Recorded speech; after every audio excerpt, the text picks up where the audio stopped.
கடன் வாங்கினவன் கடன் கொடுத்தவனுக்கு அடிமை.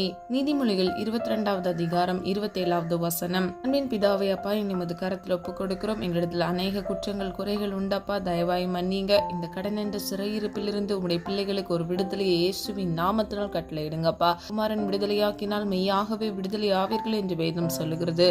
இன்றைக்கே ஒரு விடுதலையை கட்டளையிடுங்கப்பா. எல்லா லோன்களையும் இஎம்ஐக்களையும் அடைத்து தீர்க்க, எல்லா வட்டி கடன்களையும் அடைத்து தீர்க்க இயேசுவின் நாமத்தினால் உங்களுடைய பிள்ளைகளுக்கு கிருபை செய்யுங்க. ஆண்டவரே அப்பா, குற்றங்கள் குறைகள் உண்டு அப்பா.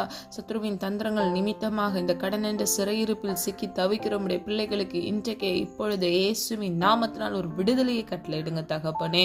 அப்பா, நீயோ கடன் வாங்காதிருப்பாய், நீயோ கடன் கொடுப்பாய் என்று சொன்ன வசனத்தின்படி ₹1 கடன் இல்லாதபடி அதை அடைத்து தீர்க்க இயேசுவின் நாமத்தினால் பிள்ளைகளுக்கு ஒத்தாசை அனுப்புங்க. ஜீவனுள்ள சாட்சியாய் நிற்க இயேசுவின் நாமத்தினால் கிருபை செய்யுங்க.